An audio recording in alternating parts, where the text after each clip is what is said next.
Buenas tardes, hermanos, los saludo con la paz del Señor. Hoy, como cada viernes, tenemos el estudio de la palabra que vendrá a cargo hoy de nuestra hermana y pastora Liliana. Vamos a comenzar con una oración y poner todo este momento en las manos del Señor. Querido Dios, Padre Celestial, te agradecemos, Señor, por este día de vida, por estar junto a nuestros hermanos, por darnos la oportunidad, Señor, de estudiar y escudriñar más tu palabra, que es fuente de vida, y que cada cristiano necesita de tu palabra cada día de su vida. Denos la posibilidad, Señor, de estar atentos, de estar todos concentrados en el estudio de tu palabra y poder disfrutar después de las alabanzas y en este momento gozarnos en ti, Señor. Gracias por todo, Señor, en el nombre de Jesús. Amén y amén. Y vamos a cantar con la música del cielo, vamos a cantar, alegres porque escuchas cuando cantamos para exaltar tu nombre.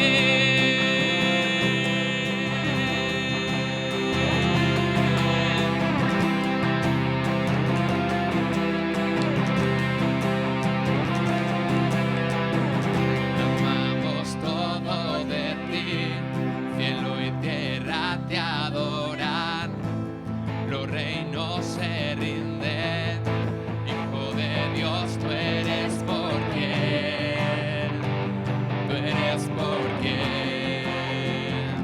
vivimos hoy.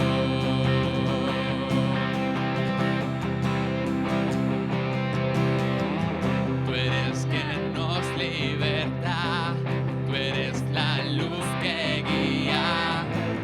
Como un fuego ardiente, Hijo de Dios, tú eres porque vivimos hoy. Y vamos a cantar con la música del cielo, vamos a cantar alegres porque escuchas cuando cantamos para exaltar tu nombre.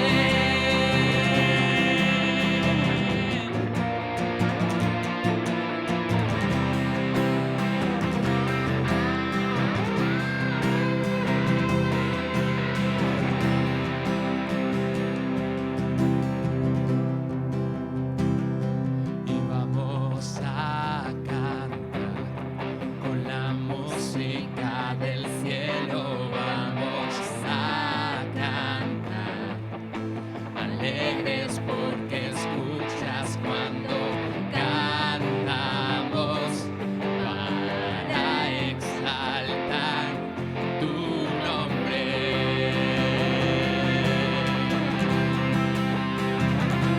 Y vamos a cantar con la música del cielo, vamos a cantar alegres porque escuchas cuando cantamos para exaltar tu nombre.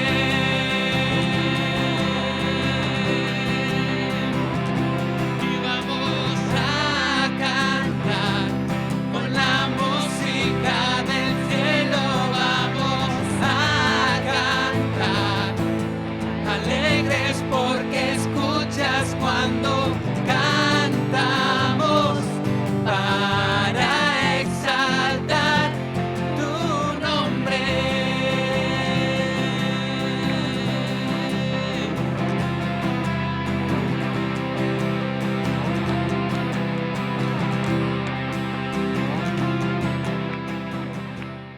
Bueno, ahora nos gozaremos en alabanzas. Estemos atentos todos y a gozarnos a través de las mismas en la palabra del Señor. Bueno, después de habernos estado un tiempo en el gozo de las alabanzas, entonces pasaremos a la palabra. Buenas tardes, hermanos. Les saludo con la paz del Señor y les invito a que hagamos una oración para comenzar nuestro estudio de esta noche. Amén. Vamos a orar. Señor, te alabamos, te bendecimos, te adoramos, te damos a ti toda la gloria y toda la honra, porque solo tú eres nuestro Dios, Padre amado, y en el nombre de Jesús, Señor, en esta hora nos acercamos a ti, Señor, tal cual como somos, con todos nuestros defectos, con todas nuestras debilidades, Señor, pero aquí estamos porque reconocemos que te necesitamos, Señor, y en el nombre de Jesús, Señor, queremos que tú limpies nuestros corazones, que nos ayudes a estar dignos delante de tu altar, Señor, y en especial pongo delante de ti, Señor, en esta hora mi vida, y te pido que tomes el control de mis pensamientos, que tomes el control de mi boca, que sea tu Espíritu Santo quien esté hablando a través de mí, Señor, que me ayudes, porque te necesito, Señor, para poder exponer tu palabra, no conforme a mi carne, no conforme a mi voluntad, sino conforme tú quieres, Señor, que la exponga en esta noche, Padre. Clamo, Señor, por la vida de mis hermanos, por cada hermano, por cada hermana, desde el más pequeño hasta el más grande, que tú les bendigas, que tú les guardes en el hueco de tu mano, Señor, que tú estés obrando en sus corazones, Padre, y que cada palabra, Señor, que reciban en esta noche sea conforme a tu voluntad y también, Señor, que podamos ponerla por práctica, Padre, porque es para ello, para tu gloria y para tu honra, Señor, y para ponerla por obra en nuestras vidas. Recibe la gloria y la honra en el nombre de Jesús. Amén. Bien, pues continuamos con nuestro estudio de la primera carta del apóstol Pedro. Tenemos como un título general un pueblo de esperanza. Hoy estamos viendo el tercer estudio sobre este tema y vamos a estar hablando o profundizando un poco más sobre lo que es la santidad, ¿sí? Un pueblo santo. Entonces vamos a mirar un poquito lo que tengo en la introducción. Dice, hemos estado viendo a través de la primera carta del apóstol Pedro varios casos, varias cosas que debemos de tener aquellos que hemos confesado a Cristo como Señor y como Salvador. Esas cosas de las cuales nos habla el apóstol son estar seguros de nuestra salvación. También nos habla de que hemos sido llamados a una vida santa, de lo cual vamos a profundizar más hoy. Formamos parte de una simiente incorruptible, ¿sí? Porque hemos sido adoptados. También habla de que la salvación trae crecimiento. Si no hay salvación, no hay crecimiento. Entonces ya hemos estado tocando el tema de la santidad, pero hoy nos enfocaremos en los aspectos prácticos del pueblo de Dios como pueblo santo, ¿sí? Cómo vivir esa vida santa. Pedro dio instrucciones específicas a los lectores sobre cómo vivir en santidad, y nosotros haríamos bien en adoptar estos mismos estándares que él les presentó. Los creyentes a veces denuncian la condición de impiedad y de perdición de nuestro mundo. Muchas veces como creyentes estamos quejándonos o mandándonos la mano a la cabeza porque hay mucha impiedad, porque hay mucha perdición. Sin embargo, con mucha frecuencia nos enredamos en las diversiones o incluso en actividades impías. O sea, nosotros no estamos exentos de estas cosas. Por eso hemos de conocer la palabra de Dios para no caer en estas cosas. Entonces, no estoy diciendo que nos volvamos legalistas sobre asuntos triviales. Yo no estoy hablando aquí de que se tiene que peinar así, de que tiene que hacer así, que tiene que hacer así.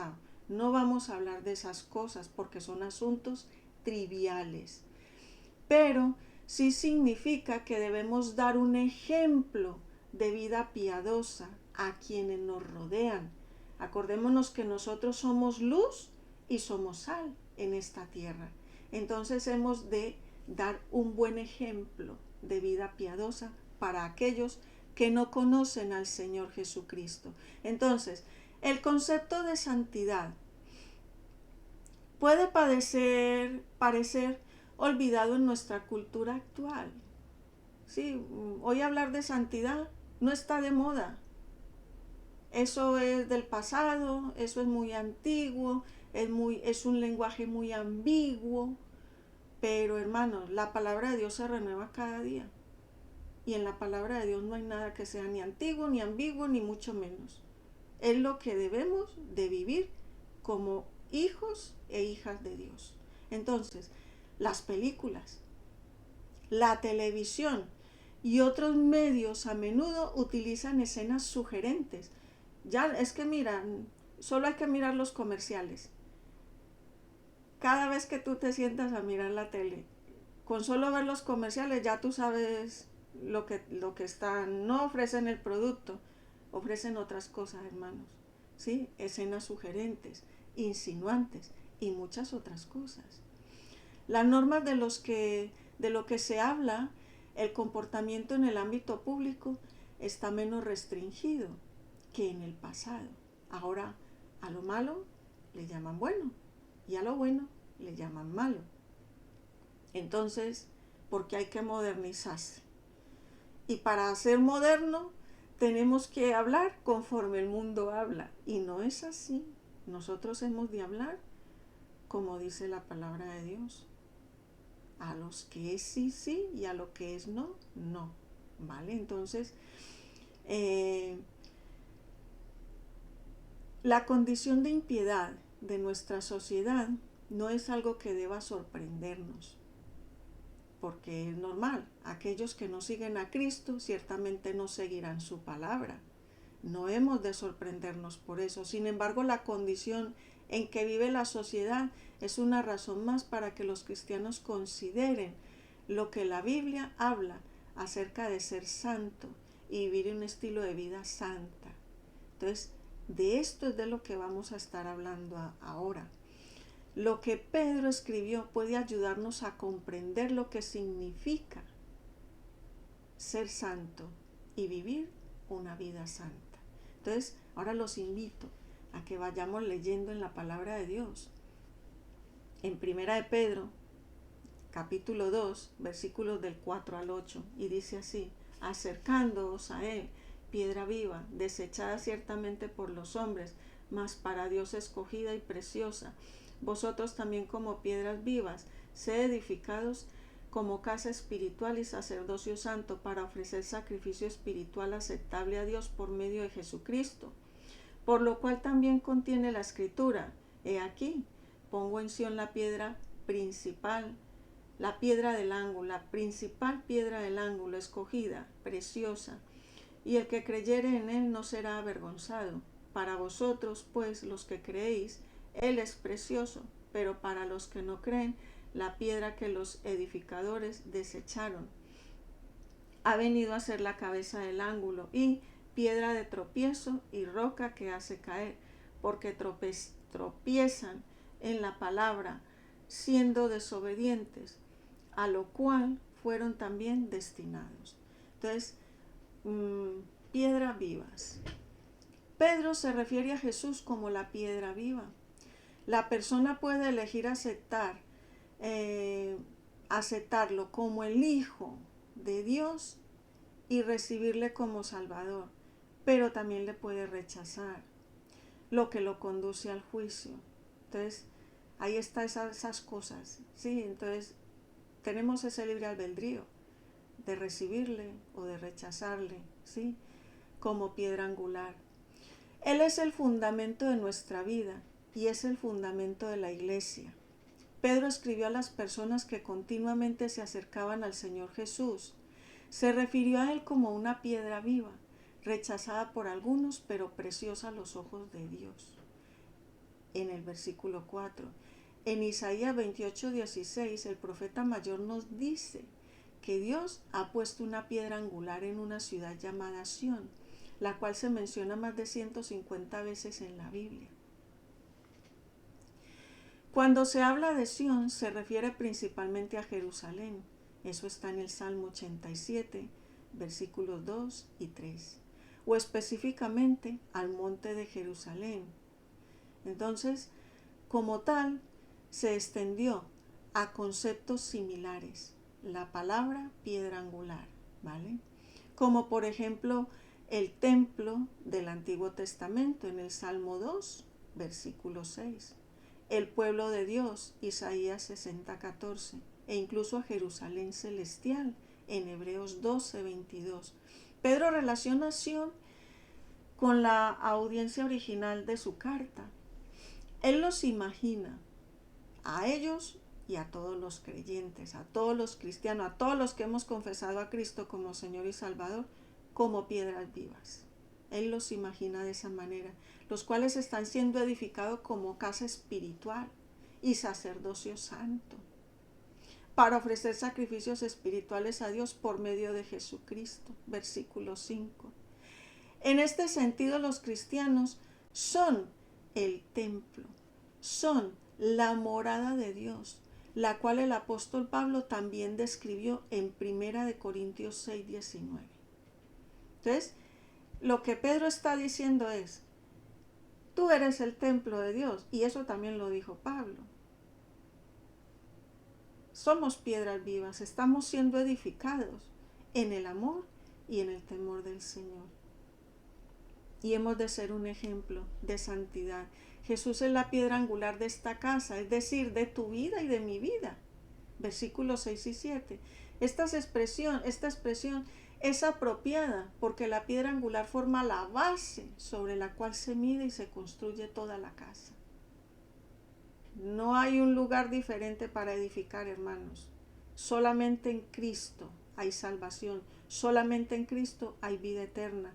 Él es el camino, Él es la verdad y Él es la vida. Y hemos de seguirle, hemos de buscarle, hemos de anhelarle y hemos de estar con Él continuamente, cada día de nuestras vidas. Él es la base sobre la cual se mide y se construye toda la casa. Además, aquí el término piedra angular también lo podemos tomar como una piedra clave, la cual forma el centro de un arco, por lo cual le permite soportar un gran peso que las demás piedras no pueden soportar. Y sobre este tema ya nos dieron un estudio hace muchos años en la iglesia, nos lo dio el pastor Andrés, y él explicaba cómo una sola piedra es la que soporta todo el peso de un ángulo, ¿sí? Y esa piedra es Cristo Jesús, hermanos. Tu vida sin Cristo, mi vida sin Cristo, no es nada. Necesitamos a Cristo Jesús. Necesitamos al autor y consumador de nuestra fe para poder seguir adelante. Sin Él no vamos a ningún sitio. Él es el que soporta todo el peso. Soportó todos tus pecados, todos mis pecados, por amor a nosotros.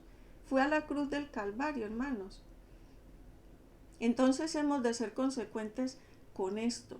Dice que para aquellos que no creen en Jesús, Él es piedra de tropiezo, versículo 8. Y lo que los hace tropezar es la incredulidad. No los hace tropezar Cristo. Él no se les para en medio y les dice, no, ustedes no pasan porque ustedes no han sido escogidos. No, hermano. Es la propia incredulidad del corazón del hombre la que hace tropezar al hombre. Y perdón por la redundancia. No es Cristo Jesús, porque la Biblia dice que Dios quiere que todos los hombres procedan al arrepentimiento, pero es el hombre el que quiere estar lejos de Dios. Dios ya hizo la parte que le correspondía, que era enviar a su Hijo a morir en la cruz del Calvario por la humanidad. Ahora, somos nosotros, los seres humanos, los que tenemos que decidir si nos acercamos o no a Él, si creemos en su obra redentora o no, porque acordémonos que es por fe, no por obras, ¿sí? Entonces, ya que el incrédulo sigue el camino del pecado en vez del camino de Cristo, por lo cual está sujeto a las consecuencias del mismo. ¿Cuál es la paga del pecado? Pues la paga del pecado es muerte, ¿vale? Entonces, hemos de tener claro eso. Somos piedras vivas. Ahora, también somos un pueblo escogido. Primera de Pedro 2, versículos 9 y 10. Dice, mas vosotros sois linaje escogido, real sacerdocio, nación santa, pueblo adquirido por Dios, para que anunciéis las virtudes de aquel que os llamó de las tinieblas a su luz admirable. Vosotros que en otro tiempo no erais pueblo, pero que ahora sois pueblo de Dios, que en otro tiempo no habíais alcanzado misericordia, pero ahora habéis alcanzado misericordia. Los que hemos nacido de nuevo, hemos sido elegidos para formar parte del equipo del Señor Jesucristo. No es que Él escoja a los mejores, hermanos, déjenme decirle que Él escoge a los peores, porque Él no vino a buscar a los sanos, Él vino a buscar a los enfermos y a los necesitados. Entonces, si nos ponemos a comparar los equipos de fútbol, ¿qué intentan tener los equipos de fútbol? Al mejor jugador. ¿Sí o no? Ellos intentan tener al mejor jugador. Jesús no vino a escoger a los mejores. Jesús vino a escoger a los necesitados, a los que necesitaban esa salvación, a los que le anhelaban, que sabían que tenían que saben que tienen ese vacío en su vida y que no saben cómo llenarlo. Y sabemos que ese vacío el único que lo puede llenar es el Señor Jesucristo. Entonces, ahora nosotros formamos parte del equipo del Señor Jesucristo. Dios nos ha elegido por gracia. Nosotros hemos aceptado ese don de la salvación. Amén. Pedro describe al pueblo de Dios de 5 maneras. Dice que somos linaje escogido o personas elegidas para ser el pueblo de Dios. Si bien el enemigo puede tentar a los creyentes a cuestionar su valor, Dios nos valora y envió a su Hijo unigénito, a Jesús, para redimirnos como pueblo suyo. Y el enemigo sabe el valor que tenemos para Dios. Por eso Él no cesa de tentarnos, de atacarnos. Él está ahí siempre como león rugiente buscando a quien devorar. Porque Él no puede parar de hacer esa labor. Porque Él no quiere que nosotros estemos como lo que somos, linaje escogido, personas elegidas para ser el pueblo de Dios. Otra cosa que también somos real sacerdocio. Tenemos dignidad y posición a través de Cristo. No es que, como yo soy cristiano, pues aquí todo el mundo tiene que rendirme a mí porque yo soy... No. Tenemos dignidad. Nuestra dignidad y nuestra posición nos la da Cristo Jesús. Como creyentes estamos incluidos en esto. Y como su cuerpo tenemos un papel en la adoración, la oración y el ministerio a los demás. Ese es nuestro trabajo, ese es nuestro ministerio, ese es nuestro deber como real sacerdocio. Adoración, oración y ministerio a los demás. ¿Vale? ¿Qué otra cosa tenemos? Los cristianos somos una nación santa. Es decir, somos llamados a vivir alejados de las prácticas pecaminosas y a vivir para honrar y agradar a Dios en todo, hermanos. Y esto ya lo he dicho en otros estudios. Nosotros hemos sido llamados para honrar y adorar a Dios, agradarlo en todo. Otra cosa que somos, los cristianos somos un pueblo adquirido. Es decir, le pertenecemos a Dios. Somos un pueblo comprado como posesión exclusiva de Dios. Acordémonos que los que ya hemos confesado a Cristo como Señor, como Salvador, hemos sido sellados con el Espíritu Santo. Las arras de nuestra salvación ya está en nosotros. Hemos de perseverar, hermanos, porque la manifestación del Señor Jesucristo cada vez está más cerca. Su segunda venida cada día está más cerca. Entonces hemos de perseverar, hermanos. Hemos de estar ahí pendientes de esto. Como pueblo adquirido de Dios, entonces somos esa posesión exclusiva de Él. Le pertenecemos a Dios. Tú ya no te perteneces a ti mismo. Es que es mi vida y yo con mi vida hago lo que yo quiera. Pues entonces no has nacido de nuevo, porque tú le perteneces a Dios, se supone, si has confesado a Cristo como Señor, como Salvador, y si vives de acuerdo a su voluntad. Otra cosa, aquellos que antes no teníamos la misericordia de Dios y ahora disfrutamos de ella, nos hemos convertido en su pueblo. Su misericordia nos ha transformado. No porque nosotros lo hubiéramos hecho, no. Su misericordia nos ha transformado. Nosotros hemos sido creados para anunciar las virtudes de Dios. Acordémonos que cuando Jesús ya estaba pronto a marchar, Él les dejó esa gran comisión, ir por todo el mundo y predicar el Evangelio a toda criatura. ¿Sí? Entonces nosotros tenemos este compromiso también con el Señor, de predicar el Evangelio. La vida transformada y la vida santa de su pueblo debe ser un testimonio para el mundo del amor y del poder de Dios. Ahí radica la diferencia, hermanos. Nosotros hemos de estar siempre mostrando el amor y el poder de Dios. Dios sacó a su pueblo de la oscuridad del pecado. Todos aquellos que aún no se han decidido por Cristo están fuera de la familia de Dios. Pero todavía hay oportunidad para volverse a Él. La puerta no se ha cerrado aún. Todavía hay tiempo. La decisión está en nosotros, si queremos entrar por esa puerta o no. De ahí la importancia de compartir nuestra fe como hijos de Dios y traer las almas al arrepentimiento. Es un deber de la iglesia, hermanos. El cuerpo no hace ningún movimiento sin que la cabeza le dé la orden. Y nosotros tenemos la orden de evangelizar, de ir por todo el mundo y anunciando el evangelio. Entonces, no pensemos de que estamos solamente para ser bonito. Estamos para hacer la voluntad de Dios. Estamos para hacer la obra de Dios. Ya somos salvos, entonces no me tengo que preocupar de más nada. Sí me tengo que preocupar de cuidar mi salvación con temor y temblor y también de traer a otros al arrepentimiento, con amor y con misericordia. También nos habla de dar un buen ejemplo. Entonces, en 1 de Pedro 2, versículos 11 y 12, nos dice: amados, yo ruego como extranjero y peregrino que os abstengáis de los deseos de la carne que batallan contra el alma, manteniendo buena vuestra manera de vivir entre los gentiles, para que en lo que murmuran de vosotros como malhechores glorifiquen a Dios en el día de la visitación al considerar vuestras buenas obras. Entonces, tú me dirás, pero a ver, ¿cómo así que tengo que dar un buen ejemplo? Pero si ya vivo una vida santa. Pero entonces yo te hago una pregunta. ¿Alguna vez te has encontrado en una situación en la que no encajes?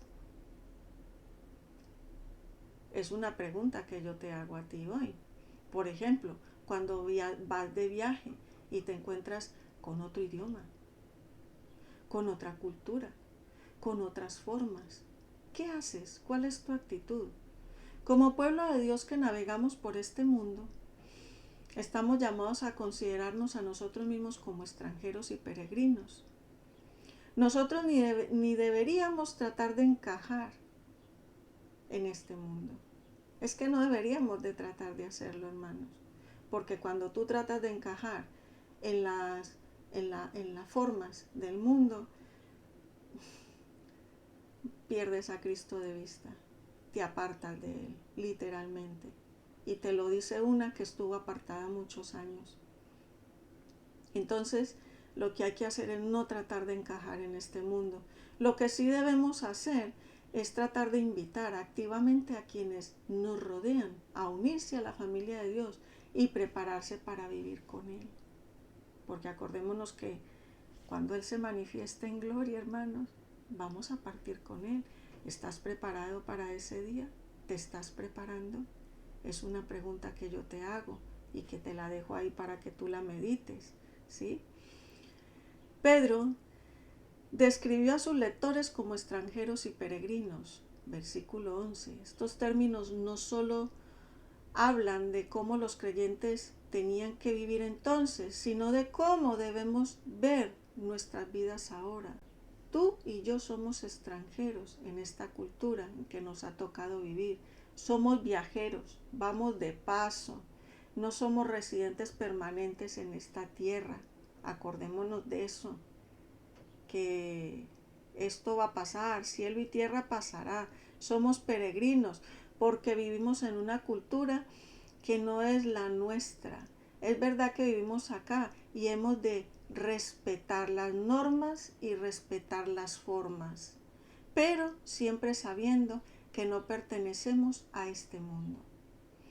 Nuestro hogar está en el cielo y hemos de vivir como ciudadanos del cielo, dando un buen testimonio, dando un buen ejemplo.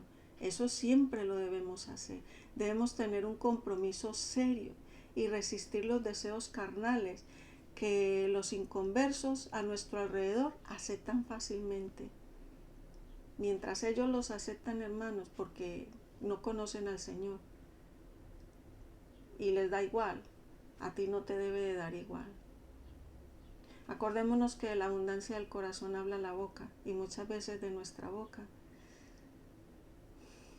no salen cosas buenas. Entonces hemos de ser muy consecuentes con eso.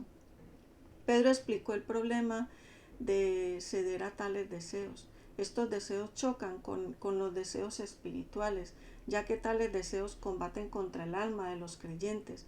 Podemos decir entonces que el mal es una fuerza activa que opera contra nosotros. Siempre, hasta que el Señor Jesucristo venga, hermanos, vamos a ser tentados.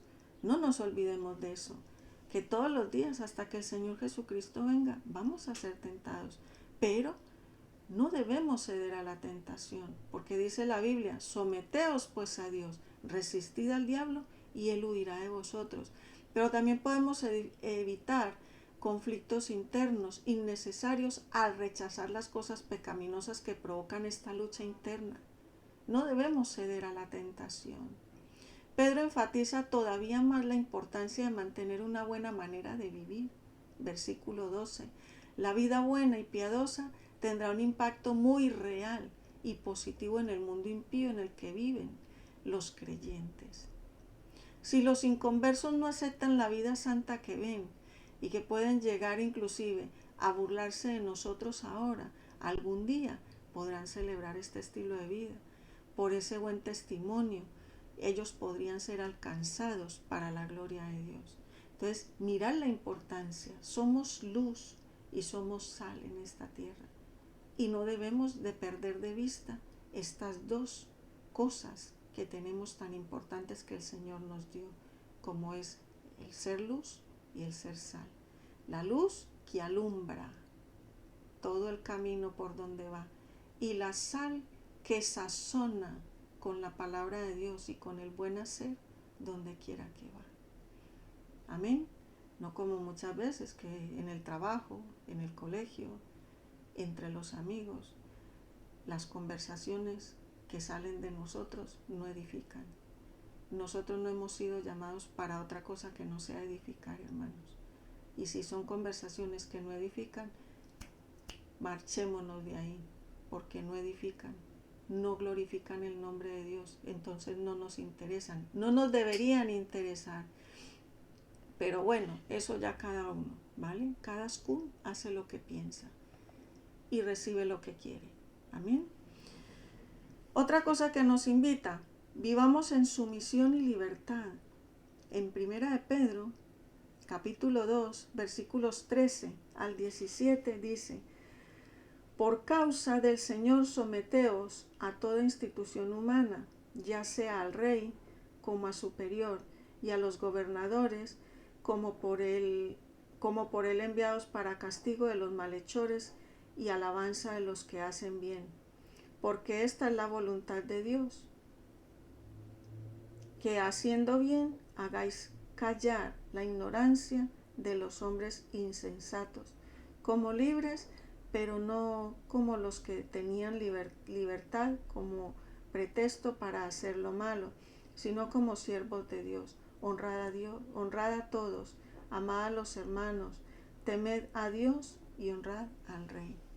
Entonces, aquí Pedro nos está diciendo que la sumisión y la libertad son palabras contrastantes, ¿sí? Como Cristo trae libertad, parece contradictorio hablar de sumisión, especialmente sumisión al gobierno. Y máxime cuando es un gobierno que se opone al cristianismo de forma rotunda. Pero Pedro invitó a sus lectores a someterse al gobierno. Y lo dijo sabiendo que se oponían literalmente al cristianismo. Acordémonos que a ellos les tocó más difícil de lo que nos está tocando a ti y a mí. No digo que hoy no haya persecución, no digo que hoy no hayan este tipo de cosas. Pero si a nosotros nos tocara vivir, ¿las soportaríamos? ¿Cómo lo haríamos? ¿De qué forma? Entonces Pedro les dice que se sometan al gobierno.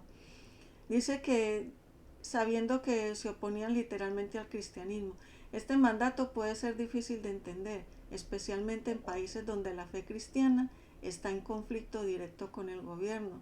Hay muchos cristianos enfrentando persecuciones feroces y actualmente, hermanos, ni les digo, porque matan cristianos porque sí, porque no, los meten a la cárcel porque sí, porque no, y es algo feroz.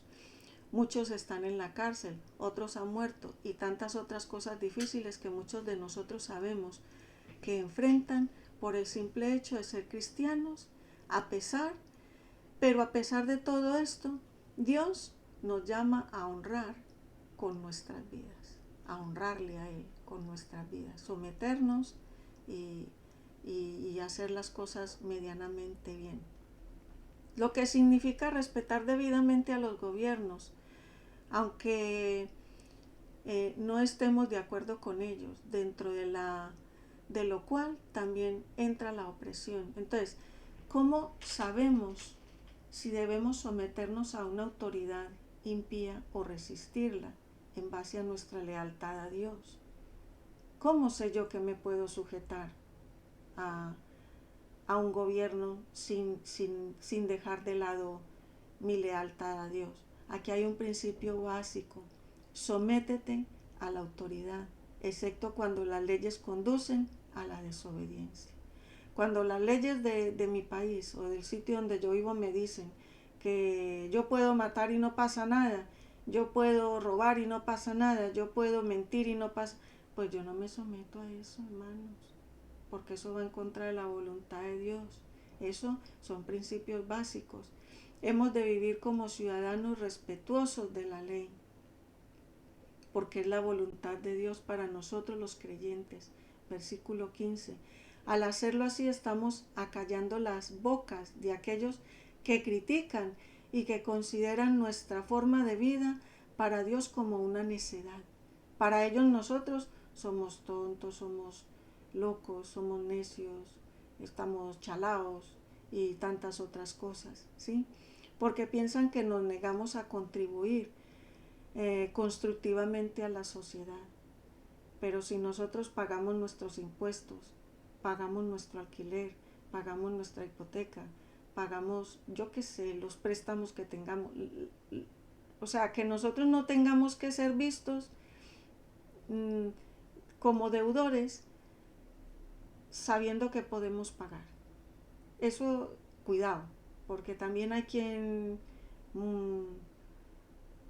lo hace, de que son muy piadosos, entre comillas, mucha piedad, y tienen unas deudas que tú dices, madre mía, pero es que no las paga ni con esta vida ni con otra que le den. Entonces, mucho cuidado con eso, porque entonces ahí también estaríamos infringiendo las leyes, porque si tú tienes, yo qué sé, haces un préstamo, pues lo lógico es que lo pagues. Si tú te metes en un fiado, lo lógico es que lo pagues. Y si no lo puedes pagar, no te metas, para que no quedes mal con tus acreedores. Acuérdate que también es bíblico eso. Pedro luego llama a sus lectores a vivir como personas libres, una referencia a la libertad de la esclavitud del pecado y no a seguir más su propia voluntad egoísta. En Romanos 8, versículos 1 y 2, ahí se nos habla de esto. No podemos usar la libertad como libertinaje, como algunos lo hacen. No, como yo soy libre, yo puedo hacer lo que yo quiera. No, hermano, usted es libre, pero acuérdese que no es su libertad egoísta, es una libertad en Cristo Jesús, libre del pecado. Libre del pecado. Usted ha sido libertado del pecado. Así que viva como tal, sin ataduras al pecado. Renuncia a todo eso en el nombre de Jesús. Muchas personas piensan que la libertad es poder hacer lo que quieran. Sin embargo, para los cristianos, la palabra libertad significa es eso: libres del pecado, libres de la culpa, libres de la vergüenza y libertad para servir a Cristo. simple y llanamente. No tenemos que mirar más de ahí. Pero no, hay quienes piensan que no, pues yo soy salvo y entonces yo ya vivo mi vida como a mí me dé la gana. Y se olvidan del manual. Dejan de lado el manual de vida. Y no se puede, hermanos. Tenemos un manual que seguir, unas pautas que seguir ahí para poder seguir avanzando hacia adelante. Entonces, esta libertad no debe usarse para encubrir o excusar un comportamiento incorrecto, como negarnos a pagarnos los impuestos o a no mostrar el debido respeto a quienes se encuentran en posiciones de autoridad. ¿Vale? Hemos de presentar respeto por todas las personas que están en autoridad y respeto los unos por los otros también, porque acordémonos que la Biblia nos recomienda que no nos tengamos a nosotros mismos en tan alta estima, que al contrario, al hermano hay que tenerlo en más alta estima que a uno mismo. Entonces, hemos de hacerlo de esa manera, ¿vale? Entonces, somos piedras vivas, somos un pueblo escogido, somos extranjeros y peregrinos y por lo tanto hemos de dar buen ejemplo y debemos vivir en sumisión y en libertad. Amén. Pues hasta aquí el estudio de hoy y que el Señor me los bendiga y muchas gracias. Dios le bendiga. Bueno, hermanos, después de haber estudiado hoy la palabra que nuestra hermana y pastora Liliana nos ha compartido, haremos una oración para despedirnos. Querido Padre Celestial, gracias Señor por toda esta palabra tuya que nos llega a cada uno de nuestros corazones para fortalecernos más cada día. Gracias Señor, porque sin ella no somos nada. Te agradecemos este momento de unión junto con nuestros hermanos y cerca de ti. En el nombre de Jesús, Señor, gracias por todo, mi Dios. Amén y amén. Aún antes de hablar, tu voz podía oír. Has sido tan bueno para mí. Antes de respirar, soplaste tu aliento en mí. Has sido tan bueno para mí. Tu amor me envuelve, me sostiene, amor sin condición. Me persigue y deja las 99 y va por mí. No puedo ganarlo ni merecerlo. Tu amor se entregó por mí. Tu amor me envuelve, me sostiene, amor sin condición. Cuando enemigo fui, tu amor luchó.